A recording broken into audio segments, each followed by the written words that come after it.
20절부터 31절까지의 말씀입니다.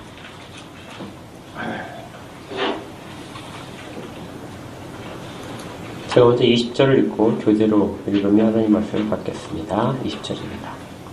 내가 이제라도 너희와 함께 있어 내 언성을 높이려 함은 너희에 대하여 의혹이 있음이라.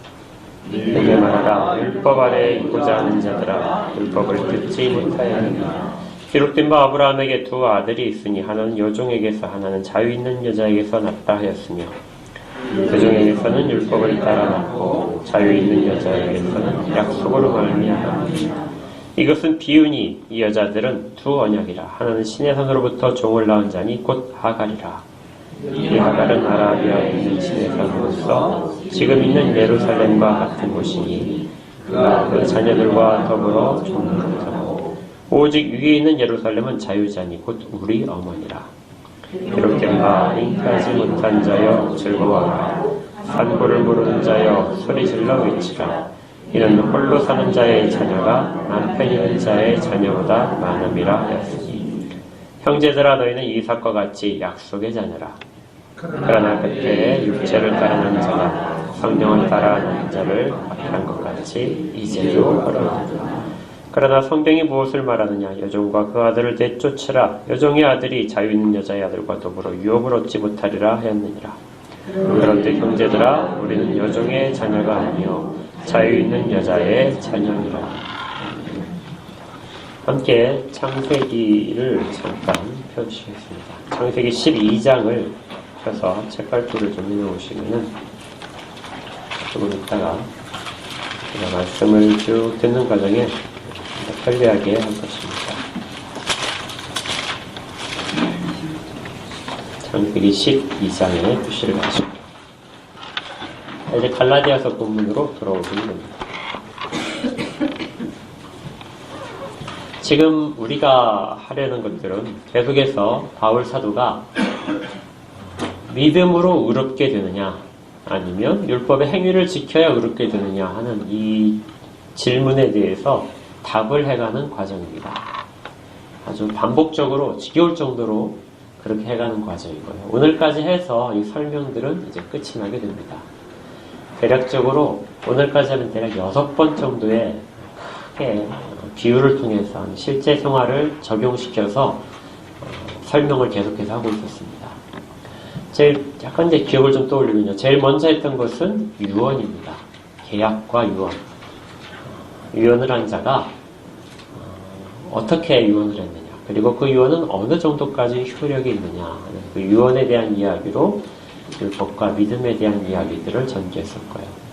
그 다음에 삼위일체 하나님이 하신 일들에 대해서 설명을 했습니다. 성령을 받은 것과 연관지어서도 설명을 했죠.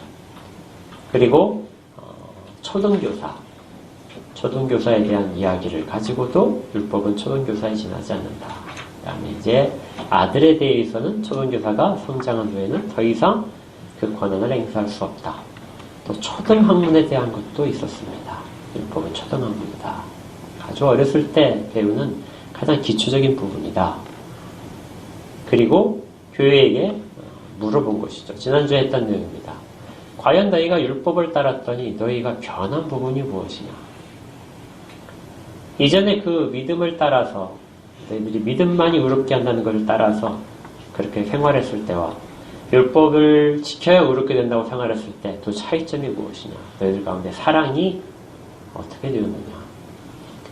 그리고 그걸 전한 사도에 대해서 원수지간이 되지 않았느냐. 결국 너희들이 따른 것은 다른 것들에 대한 종이 되는 것밖에 되지 않느냐 해서 여기까지를 좀 반복적으로 했습니다. 사도도 이 이야기를 하면서 좀 이제 오늘 마지막 이제 비유를 할 텐데 교회가 지겨워할 것이다 하는 생각을 좀 한 것 같아요. 여러분도 좀 지겨우셨죠? 똑같은 내용을 계속해서 반복하니까. 그래서 사도가 오늘 그 20절에서 말을 이렇게 바꾼 겁니다. 이제 내가 내 언성을 높이려 한다. 내가 이제라도 너희와 함께 있어서 너희를 방문하고 싶다. 자꾸 이렇게 말을 하다 보니까 과연 내가 지금 이렇게 논리적으로 그리고 또 많은 것들을 사용해서 설명을 하고 있는데 과연 이것이 너희한테 먹힐 것인가? 너희가 이걸 듣고 그대로 받아들일 것인가 하는 부분에 대해서 되게 의아심이 든다. 내가 이제 너희를 방문해서 좀 말을 다시 하겠다 하는 겁니다. 근데 얼핏 들으면 여기 내 언성을 높이려 한다. 이 말은 바울이 내가 너희한테 아주 강하게 이야기하겠다. 이런 것처럼 표현처럼 들릴 수 있는데요. 원문상으로 보게 되면 내가 말투를 바꾸겠다 하는 뜻입니다. 아마 사도가 지금까지 논리적으로 쭉 잘 설명을 했는데 이거 가지고는 사람들을 돌아서게 하지 못할 것이다. 내가 이제 다른 말투로 너희들을 직접 만나서 이야기를 했으면 좋겠다 하는 그런 마음을 지금 표현을 하고 있는 거죠. 그만큼 사도는 교회에 대해서 아주 깊은 정을 느끼고 있었습니다. 책임감도 있고 깊은 사랑 속에서 어떻게든지 이 부분을 다시 바로 잡아주고 싶은 마음, 그것 외에는 다른 구원의 길을 없기 때문에 그것을 자세히 전하고 싶은 마음을 갖고 있는 것이죠. 그러면서도 너희에 대하여 의혹이 있다. 이것도 얼핏 들으면은 너희들이 과연 신앙을 바르게 하고 있는지 내가 의심스럽다 이렇게 들리기도 하는데요. 그런데 이제 좀 더 원문에 가깝게 해석을 하게 되면 내가 그렇게 많은 방법을 동원하고 너희들을 만나서 이야기를 할지라도 과연 너희들이 돌아설 수 있을지 거기에 대해서는 내가 자신을 하지 못하겠다. 사도가 반복적으로 이렇게 이야기할 수밖에 없는 것은 그의 마음 가운데 성도들에 대한 확신이 잘 들지 않는 겁니다. 여러분들도 그런 경험이 가끔 있으시죠? 누군가에게 바른 길을 자꾸 해서 제시하는데 사람이 안 변하는 겁니다. 그런데 그 길을 꼭 전해야 되기 때문에 계속 다른 말로 하죠. 여러 관점으로 계속해서 이야기를 하는데 그러면서도 과연 내가 이 말을 저 사람이 받을까? 어떻게 하면 저 사람이 내 말을 이해하고 자신의 마음을 바꿀까? 이런 고민을 계속해서 할 수밖에 없죠. 그러면서도 전해야 됩니다. 왜냐하면 그것이 진리이기 때문에 사도는 지금 그런 딜레마 속에서 성도들에게 다시 한번 내가 이야기를 하겠다 하고 이렇게 말을 하는 겁니다.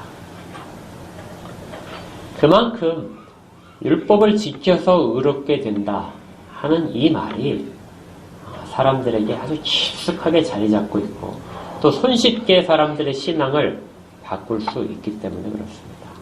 이것을 우리가 보통 율법주의라고 이야기하죠.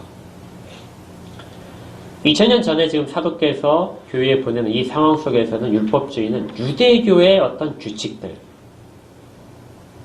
모세오경에 써져 있는 그 규칙들을 잘 지키면 그러면 구원받는다 하는 것에 가까웠을 겁니다. 심지어 제일 극단적인 사람들은 율법 아래 예수가 있다. 그러니까 예수도 율법 밖에 있는 사람이 아니라 예수도 율법 안에 있는 선지자다.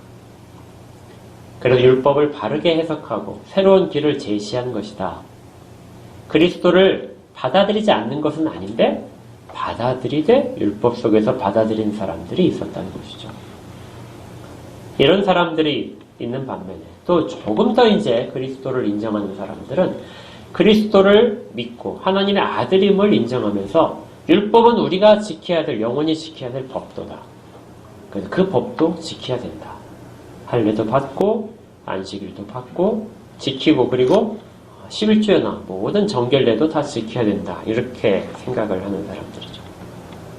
그걸 지키지 않으면 그리스도께서 우리에게 주신 의로움이 끊어져서 사라져버릴 것이다.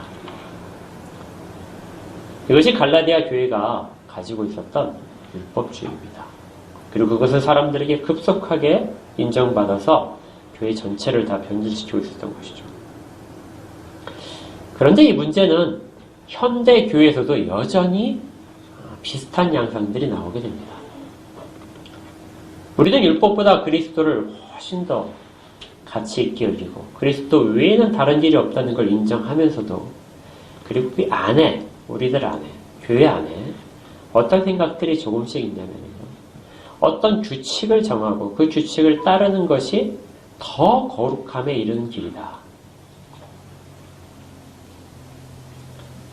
어떤 규칙들이 하나님이 더 원하시는 뜻에 우리의 구원에 훨씬 더 우리를 빨리 인도하고 그걸 떠나면은 마치 구원을 잃을 것 같은 두려움을 줄 수 있는 그곳에 붙잡혀 있는 것들, 이것을 현대적인 율법주의라고 이야기합니다.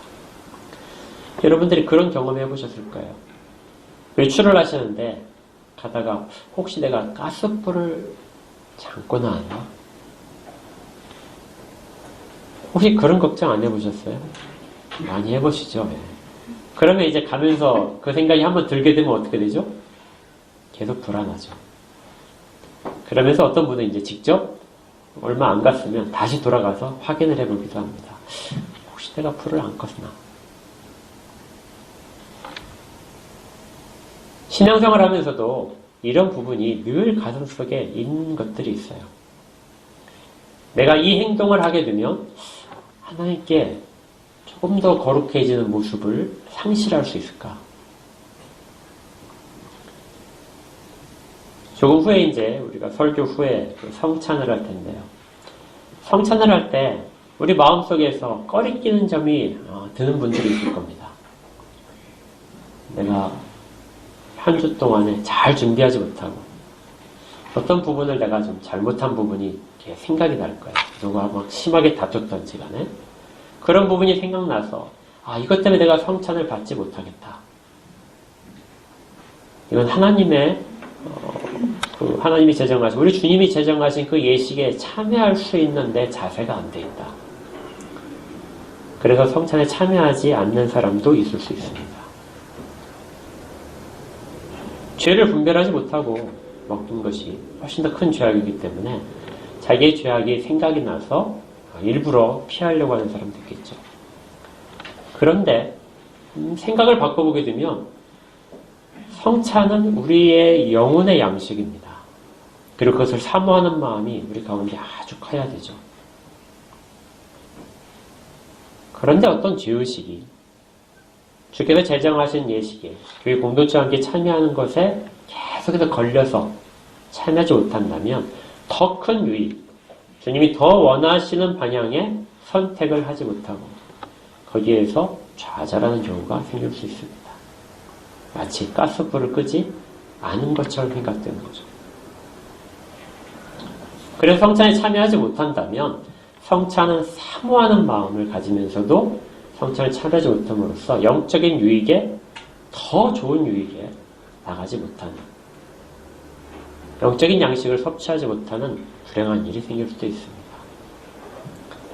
가끔 그런 분들이 있잖아요. 내가 술을 끊지 못해서 담배를 끊지 못해서 교회에 못 나가겠다.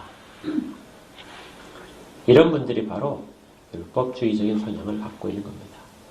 스스로는 열심히 선하게 살고 싶은데 선하지 못한 부분이 자기를 붙잡아서 주님께 나가지 못하게 족쇄처럼 작용하는 것.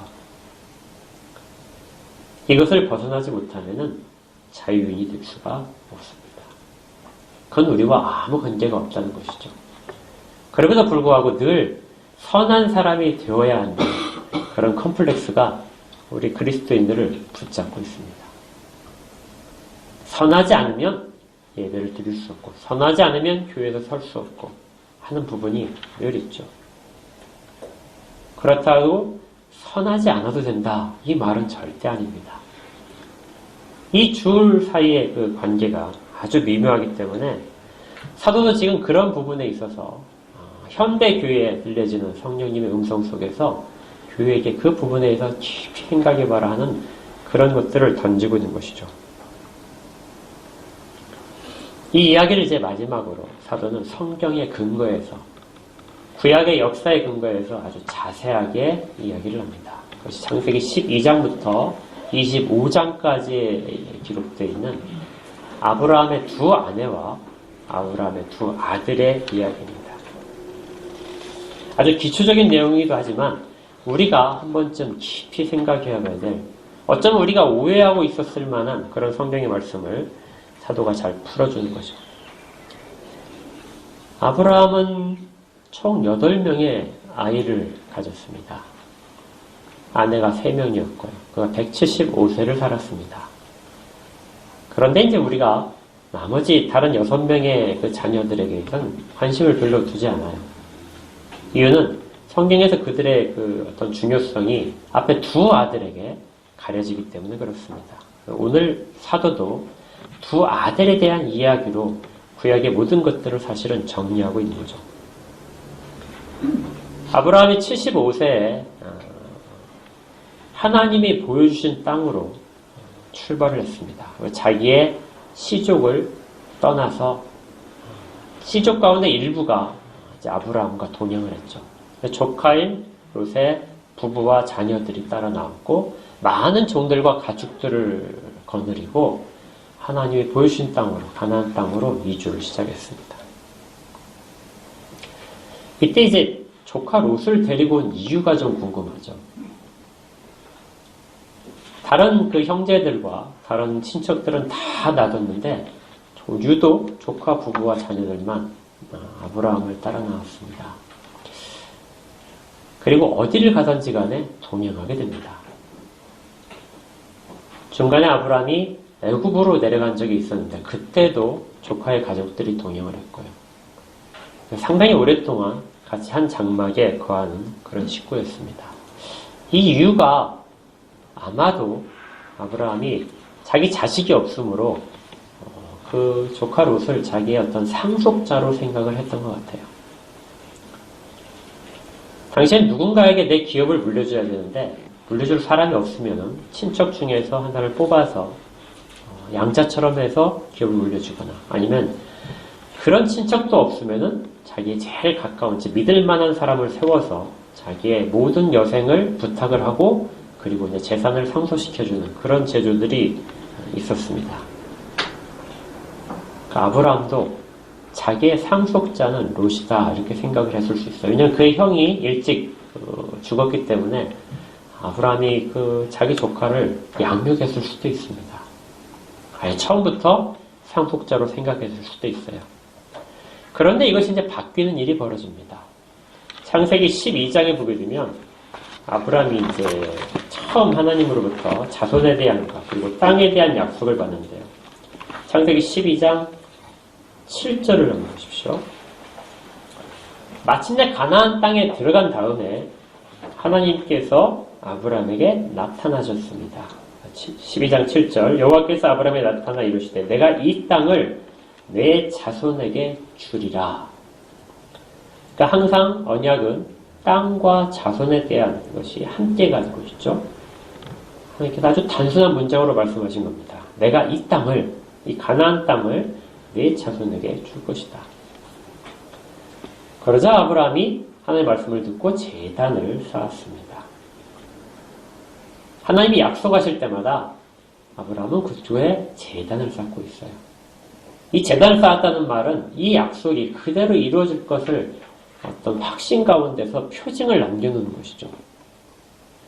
하나님을 경배했다는 의미도 있지만 그 약속을 믿고 그 약속에 대한 하나님과 약속에 대한 표지판을 새겨놓는 것입니다. 그런데 여기 이제 땅은 눈에 보이는데 자손이 없잖아요. 이 자손이 아마 아브라함 생각에는 내가 상속자를 거두는 사람, 조카였다 이렇게 볼 수도 있습니다. 그런데 놀랍게도 하나님이 아주 이상한 방법으로 이 조카 롯을 떨어지게 해요. 아브라함이 아주 부자가 됐습니다. 근데 아브라함만 부자가 된 것이 아니라 조카도 부자가 됐어요.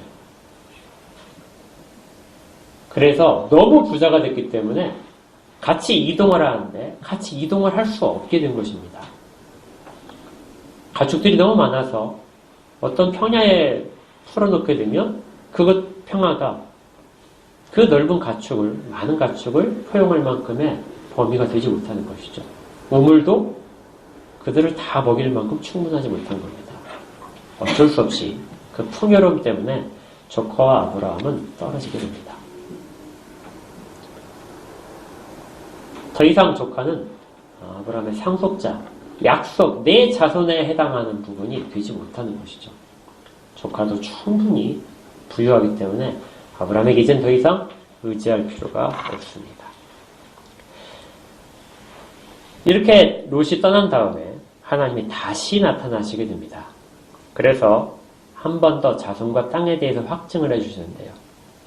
이때 아브라함이 나는 자식이 없습니다. 그러면서 이미 상속자를 정했다고 하나님께 말씀드립니다. 나의 상속자는 이 다메섹 사람 엘리에셀입니다. 그러니까 자기 집에서 키우고 있는 종, 아니면 자기 집에서 섬기고 있는 집사의 아들이었을 겁니다. 다메섹 사람 출신인 이 엘리에셀이 내 모든 것들을 물려받을 것입니다.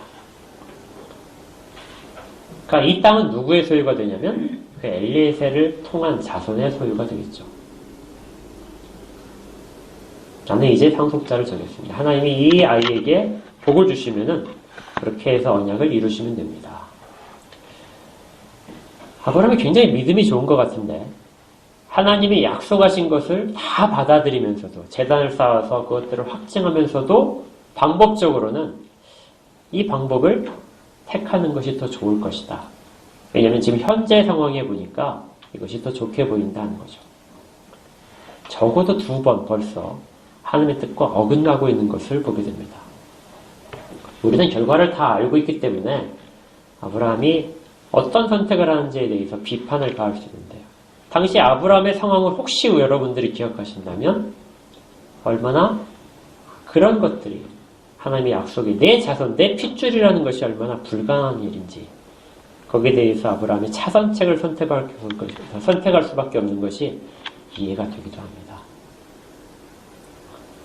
우리도 그런 자세를 사실 갖고 있거든요. 하나님이 약속을 하셨는데 현실적으로 약속을 이룰 방법은 전혀 보이지 않습니다. 그래서 현실 속에서 하나님의 약속을 믿으면서 이룰 수 있는 방법을 찾아가는 거죠.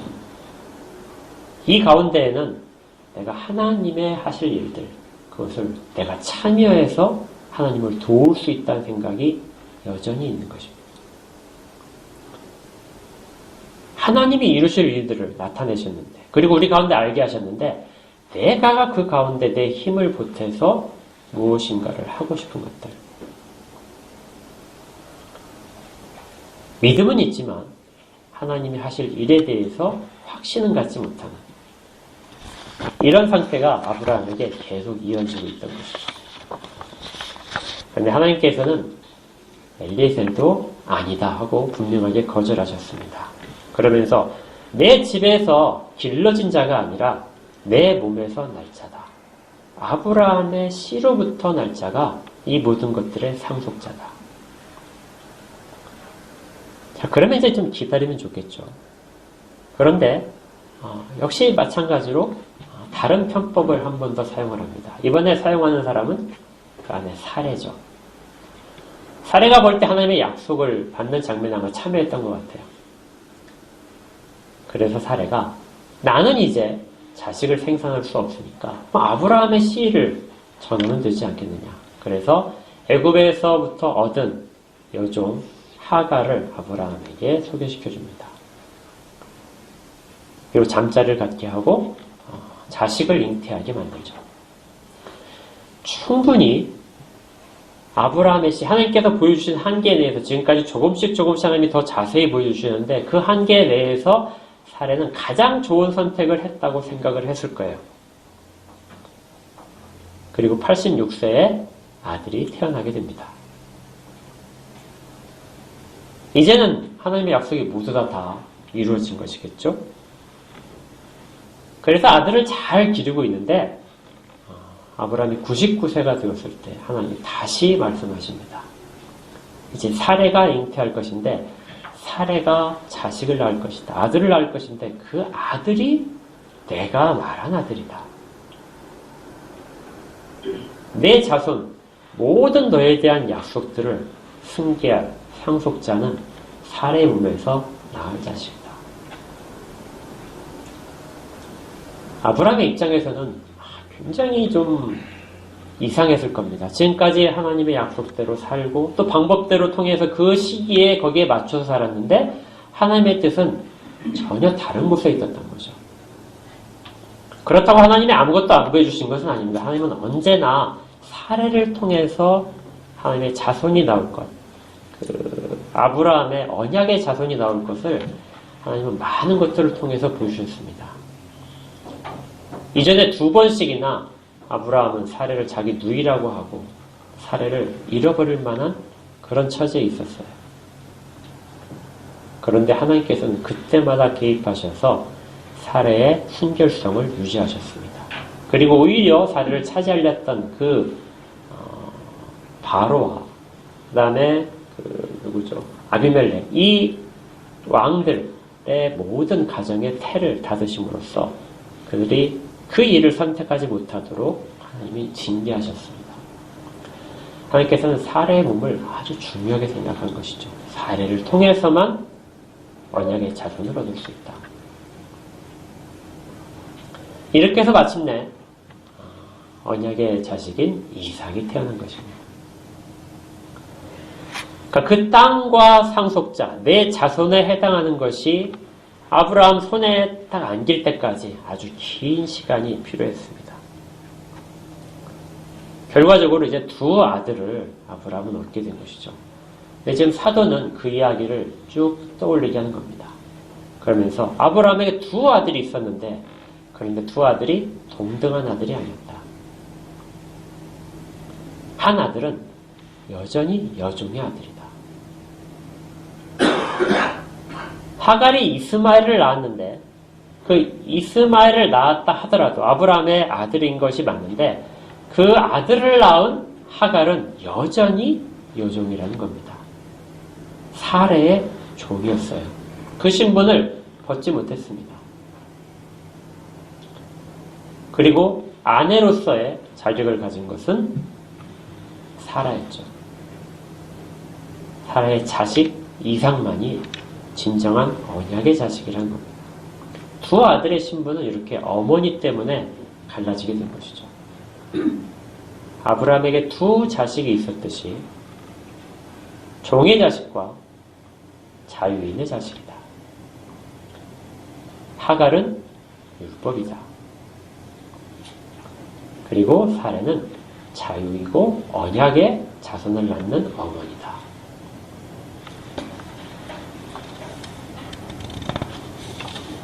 여종에게서는 그래서 사도행전 23절에서 여종에게서는 육체를 따라 낳게 되고, 이 육체란 말은 사람들의 생각에 따라 선택하는 것을 말합니다. 우리의 유익, 우리가 볼 땐 이 길이 좋은 것 같다 해서 선택하는 것이 육체를 따라 낳는 것들이고요. 자유 있는 여자에게서는 약속으로 말미암아 하나님이 약속하신 근거를 통해서 거기로부터 비롯되는 것이 자유 있는 여자에게서 약속으로 말미암아 낳는 자식이었다. 지금 갈라디아 교회가 갖고 있는 문제는 여기에 대한 혼동이라는 것입니다. 구약의 역사도 모두 다 여기에 대해서 혼동하고 있었던 것이죠. 이 자식을 낳기까지의 모든 과정 속에서 사실은 성경을 자세히 보게 되면 사례와 하갈은 많은 갈등을 겪습니다. 여러분들이 보시기에는 사례가 먼저 아들을 낳고, 그리고 아브라함이 약속을 받을 때마다 사라가 같이 있었어요. 사례와 사라는 같은 이름입니다. 항상 아브라함과 같이 약속을 받고 있었어요. 그러니까 아브라함만 약속의 대상인 것이 아니라 사례도 약속의 대상이었던 거죠. 그런데 자식이 없었던 겁니다. 자식을 낳기까지는 아주 먼 시간이 필요해요. 그리고 그 기간을 겪기에는 아주 강한 믿음이 필요한 겁니다. 그런데 그것이 약해질 때마다 다른 방법들을 동원을 했던 거죠.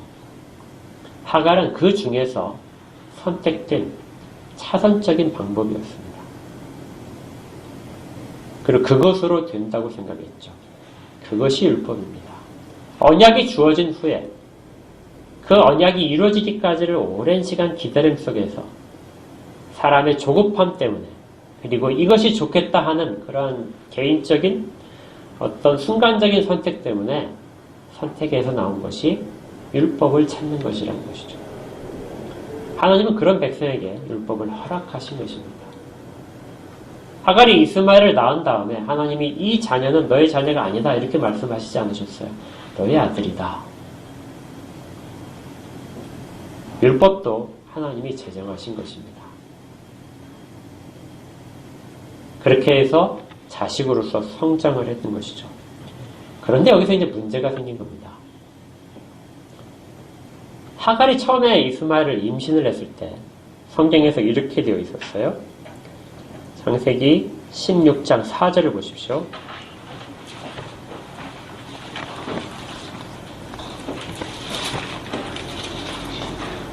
같이 읽겠습니다. 시작. 아브라함이 하갈과 동침하였더니 하갈이 임신하매 그가 자기의 임신함을 알고 그의 여주인을 멸시한지라.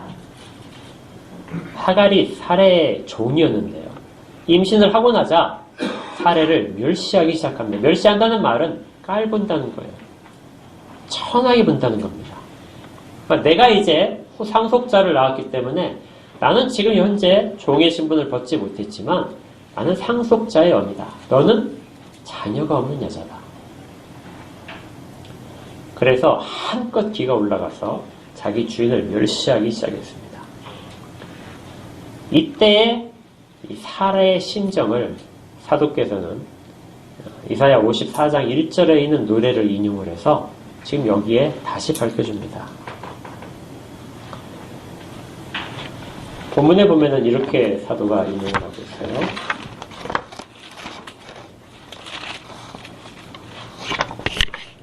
(27절입니다) 잉태하지 못한 자여 즐거워하라. 산고를 모르는 자여 소리질러 외치라. 이는 홀로 사는 자의 자녀가 남편 있는 자의 자녀보다 나으니라. 사례가 잉태하지 못하여서 그 극심한 멸시를 받으면서 탄식하던 그 장면을 떠올리게 합니다. 그리고 산고를 모르는 자여, 해산의 고통을 전혀 모르는 자가 그 진정한 기쁨을 누리지 못한다는 것이죠. 그런 상태의 사라의 마음을 사도는 이사야서에서 있는 내용을 가지고 대변하고 있는 겁니다. 이 이사야서 54장에 있는 이 구절은 사실은 바벨론의 포로로 잡혀간 사람들, 그래서 이스라엘이 전혀 회복되지 못할 가능성이 없는, 우리 민족의 장래가 어떻게 될지 하고 가능성이 전혀 없는 상태에서 이스라엘 백성들에게 위로하는 노래였습니다.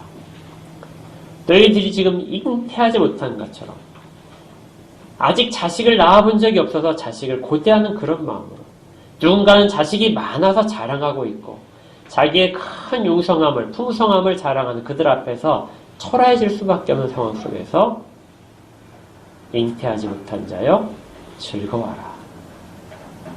잉태하지 못한 것이 바뀔 거라는 것입니다. 자녀가 없는 자가, 남편의 사랑을 받지 못하는 자가 남편의 사랑을 듬뿍 받아서 자녀를 많이 낳을 것이다. 너의 수중의 전통의 화살이 가득하게 될 것이다. 너는 그 상태에 더 이상 머물지 않고 풍성해질 것이다. 이것이 이사야 선지자가 예언했던 장면입니다. 지금 사도가 그것을 인용해서 여기에 사례와 하갈의 상황 속에서 그걸 가지고 설명을 해주고 있는 거예요. 비록 일시적으로는 하갈로부터 멸시를 받지만 이 상황은 오래가지 못할 것이다. 왜냐하면 사례가 자식을 낳을 것이기 때문이죠. 잉태하지 못해서 멸시를 당했지만 언약의 자손을 낳음으로, 상속자를 낳음으로써 모든 멸시가 바뀔 것입니다. 그리고 이것은 실제로 이제 일어나죠. 창세기 16장 5절에 이렇게 되어 있어요. 사례가 하도 원통하니까 아브라함에게 이렇게 말합니다. 사례가 아브라함에게 이르되 내가 받은 모욕은 당신이 받아야 옳다. 그러니까 당신이 내가 받은 이 모욕을 알 수 있겠느냐? 종으로부터 멸시를 받는 것을 아느냐? 내가 나의 여종을 당신의 품에 두었거늘 그가 자기 임신함을 알고 나를 멸시하니 당신과 나 사이에 여호와께서 판단하시기를 원한다. 진정한 자손이 하갈의 자손이라면은 네가 나를 여호와의 지식에 의해서 판단해서 버리든지 처리를 해라. 이렇게 말하는 것이죠. 아브라함이 사례에게 이르되 당신의 여종은 당신의 수중에 있다. 여전히 여종은 당신의 수중에 있다. 당신의 눈에 좋을 대로 그에게 행하라. 그러자 사례가 하갈을 학대하기 시작합니다.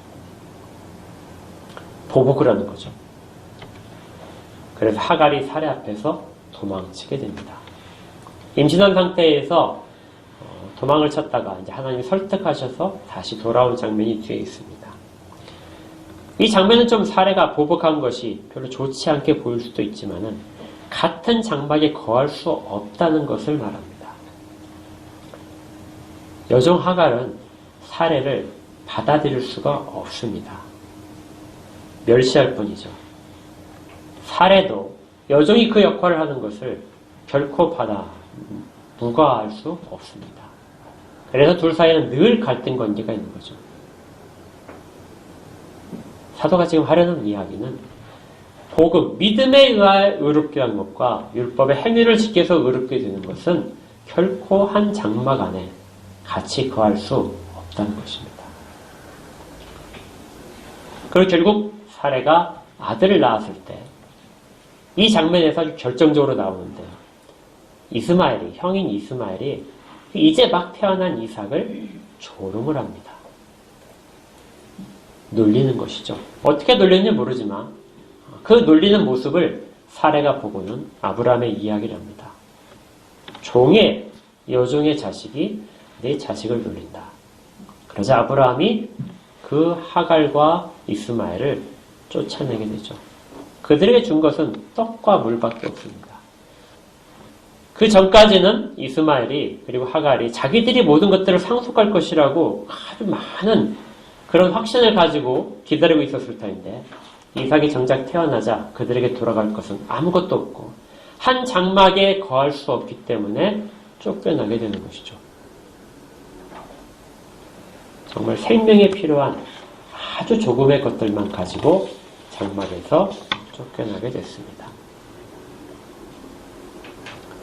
사도는 지금 이렇게 말을 하는 것입니다. 언약이 먼저 있었다.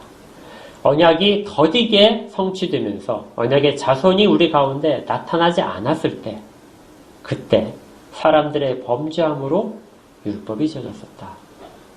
율법을 마치 상속자처럼 모든 약속의 상속자처럼 율법을 따르는 자들에게 너희들은 그렇게 해서 해봤자 여종의 자식일 뿐이다. 언젠가 언약의 자손이 오면 너희들은 그들과 같이 살 수 없기 때문에 쫓겨나게 될 것이다. 그것을 지금 긴 구약의 역사를 통해서 설명해주고 있는 것입니다. 구약의 모든 시대에는 언약의 자손이 오기 전까지 여종의 자식이 지배하던 시대, 여종이 모든 것들을 판단하고 득세하던 시대, 주인을 멸시하던 시대에 해당했다면 지금은 두 아들이 잠시 있는 시기다. 그리고 장성한 이스마엘 아들이 언약의 자손, 지금 태어난 어린 이삭을 조롱하고 멸시하는 시기다. 그렇지만 그 결과는 이미 정해져 있다. 그들은 유업을 상속할 수 없고 하나님의 땅에서 쫓겨나게 될 것이라는 것이죠. 율법은 이렇게 볼 때 이스라엘 가운데 주어지지 않을 수도 있었습니다. 아브라함과 사레가 믿음이 아주 굳건했다면 하나님이 둘 사이에 몸을 통해서 그 언약의 자손을 준다는 것을 미리 잘 알고 있었더라면 그것을 붙잡을 수 있었더라면 하갈을 취하지 않았을 것이고 이스마엘은 태어나지 않았을 것입니다. 그리고 나중에 후대에 가서 원수지간이 되어서 서로 전쟁하는 일들도 벌어지지 않았겠죠. 그처럼 사도는 율법은 우리가 하나님께 순종만 했다면 어쩌면 주어지지 않았을지도 모른다고 생각합니다. 율법이 언제 주어졌나요? 이스라엘 백성들이 홍해를 건너간 다음에 하나님의 모든 백벌을 줌에도 불구하고 우리가 마실 물이 없습니다. 먹을 것이 없습니다. 우리가 애굽 땅에 있을 때는 따뜻한 아궁이 옆에서 많은 향신료를 들인 맛있는 음식을 먹었는데 지금 우리가 아무것도 밋밋하고 맛없는 음식을 먹어야 됩니다. 그래서 애굽으로 돌아가자 이렇게 얘기할 때 그 이후에 주어진 것이 율법입니다. 그래서 사도께서 그랬죠. 아브라함의 언약을 주어진 다음에 430년 후에 율법이 주어졌다. 만약에 사람들의 범죄함이 없었다면 하나님은 계속해서 후손에게 언약을 갱신하고 아니면 10계명까지만 주시고 더 이상의 율법은 필요 없었을지도 모른다. 율법은 범죄함으로 우리에게 더해진 것이다.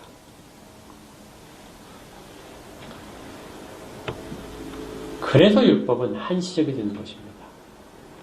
이제 모든 바른 것들이 모든 언약의 자세에 나타난다면 가치가 사라지는 것이죠. 이것을 사도는 이제 한 가지 더 비유를 섞습니다. 그것이 예루살렘이에요. 지금 우리 눈에 아주 모든 신앙의 집결체처럼 보이는 예루살렘이 있다. 신의 산에 있는 예루살렘, 성. 이것이 마치 모든 것들의 어미처럼 그렇게 되어 있는. 그런데 사실은 그것이 바로 하갈이다. 그 하갈에 묶여서 모든 것들을 그 속에서만 이루어지는 것을 최고의 가치로 알고 있는 그 상태가 지금 너희들이 여종의 자식으로 있는 것이다. 우리는 그것을 어미로 두지 않고 우리의 어미는 위에 있는 예루살렘이다. 위에 있는 예루살렘이 무엇인지 아시겠죠? 하늘로부터 오는 하나님의 나라입니다. 나중에 그 모든 완성품은 계시록에 있는 것처럼 마지막 주님 재림하실 때 이루어질 것입니다. 근데 그 전까지 우리는 이미 그 위에 있는 예루살렘으로부터 나은 자다. 그것을 어미로 해서 나은 자들, 약속을 통해서 나음을 받은 자들이다. 그래서 성경에서 이 말씀하시는 위에 있는 예루살렘 우리 어머니다 하는 말씀에서 근거해서 우리가 모든 교회들, 보이지 않는 교회는 항상 신자들의 어머니라고 고백을 합니다. 우리는 위로부터 내려오는 은혜 속에서 그것을 젖을 먹고 그로부터 양식을 얻고 계속해서 자라는 것이죠. 바른 길을 그곳으로부터 얻습니다. 땅에 있는 예루살렘으로부터 얻어지는 것은 아무것도 없다는 것입니다. 우리가 성찬을 하는 것도 마찬가지예요. 성찬도 하늘로부터 내려오는 양식입니다. 이 땅에는 비록 떡과 포도주로는 형태를 취하지만 그 안에 담겨져 있는 실체는, 영적인 실체는 우리 주님이 하늘로부터 지금 우리에게 주시는 영적인 양식과 음료가 되는 거죠. 우리의 안에 있는 속사람들을 더 강건케 하고 우리의 생명을 더 활기차게 만드는 양식을 우리가 하늘로부터 오늘 받게 되는 것입니다. 이것들은 새 예루살렘, 하늘에 있는 예루살렘만, 그 어머니로 하는 모든 자들만이 유익을 누리게 되는 것입니다. 사도가 이렇게 반복적으로 이야기한 내용, 우리가 자칫하게 되면 땅에 있는 예루살렘의 형태를 닮아가고 그곳에는 규칙들이 우리를 마치 구원할 유일한 방법인 것처럼, 그리스도 위에 다른 길이 있는 것처럼 그렇게 따르려 하는 모든 것들, 언제나 그런 경향성을 가진 모든 사람들에게 그것은 위로부터 오는 것이 아니다. 우리의 진정한 어미가 주는 젖이 아니다. 이렇게 반복해서 당부를 하고 있는 것입니다. 우리는 그런 교회 속에 있습니다. 우리는 그런 자식이고요. 우리만이 그런 것이 아니라 구약의 모든 성도도 사실은 이것을 바란 사람들이 있었죠. 자주 인용하지만 히브리서는 그 이야기를 담고 있는 겁니다. 땅에 매이지 않은 사람들, 그들이 과연 무엇을 보았는가? 히브리서 11장 16절에 그들이 이제는 더 나은 본향을 사모하니 곧 하늘에 있는 것이라.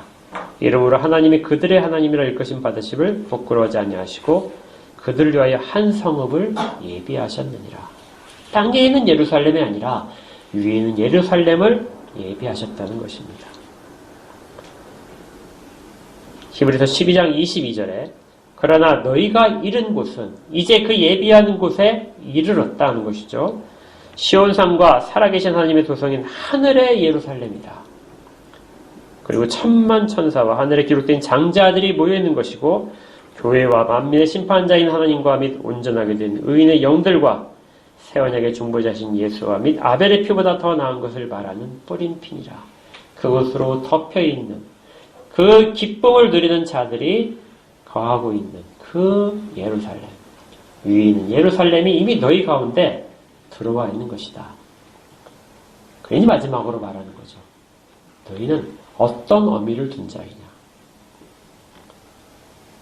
땅에 있는 예루살렘에 어미를 두고 그 자녀라고 스스로 하느냐? 아니면 위에 있는 예루살렘의 자녀이느냐? 그런데 지금 갈라디아 교회의 형편은 사도가 21절에 하는 것처럼 율법 아래에 있고자 하는 자들아. 그 어미를 버리고 어디로 자꾸 갔나고요?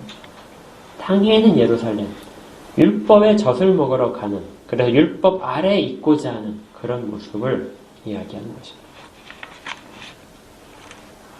여러분들은 하나님의 자녀가 확실합니다.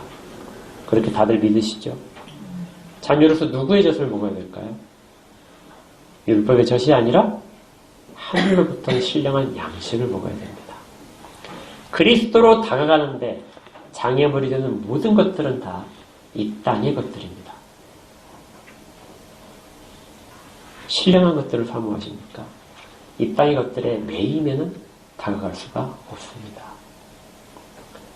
우리가 어떤 것들을 해서 다른 사람보다 더 거룩해진다고 자부하는 모든 것들이 사실은 그것을 막는 족수일 수도 있다고 말씀드렸죠. 율법은 교묘하게 우리 가운데 역사합니다. 그렇다고 율법이 우리 가운데 아주 불필요하다, 우리의 원수처럼 되는 것은 아닙니다. 여기까지 이제 율법과 복음 사이의 관계를 잘 설명한 사도는 이제 5장에서 그렇다면 율법을 우리 가운데 이 시대에 어떻게 작용하는가 하는 부분에 대해서 이야기를 할 것이고, 그것이 지향하는 점에 대해서 더 구체적으로 말하기 시작할 겁니다. 아주 오랫동안 사도가 이야기했는데요. 저도 이 말을 쭉 풀어서 전했지만 역시 마찬가지로 제 가운데 사도의 마음처럼 과연 이것이 여러분 가운데 계속해서 남아있을지, 율법주의를 향하는 저 자신을 포함해서 모든 사람들의 마음이 과연 이걸로 다 깨질지, 거기에 대해서는 자신을 하지 못합니다. 우리는 계속해서 이 말씀 가운데 서야 되는 거죠. 모든 교회들이 이 작업들을 해왔고, 종교개혁은 이 부분에 아주 초점을 맞춰서 강하게 그 일들을 했었습니다. 그래서 겨우 우리가 이 정도로 설 수 있는 것이죠. 하는 말씀 가운데 다 거하시길 바랍니다. 하늘로부터 내려온 영식이 여러분 가운데 매일매일 풍족해 주시길 바랍니다. 그렇게 함께 가기를 소원합니다. 예수님 이름으로 기도합니다. 자, 기도하겠습니다. 하나님, 우리 가운데서 그리스도로 다가가는 모든 것들을 막고 있는 아주 작은 사소한 거라도 제가 그 족쇄들을 발견하도록 인도하여 주시옵소서. 하나님이 향하신, 하나님이 계획하신 모든 역사의 흐름 속에서 구약을 살펴봤듯이 사도가 전하는 것이 정말로 위로부터 오는 예루살렘에 속한 것들이 가장 진정하고 그것이 언약의 자손에게 주어지는 것임을 깨달아 알게 하옵소서. 그리고 이미 그곳에 저희가 들어와 있음을 믿게 하옵소서. 예수님 이름으로 기도합니다. 아멘.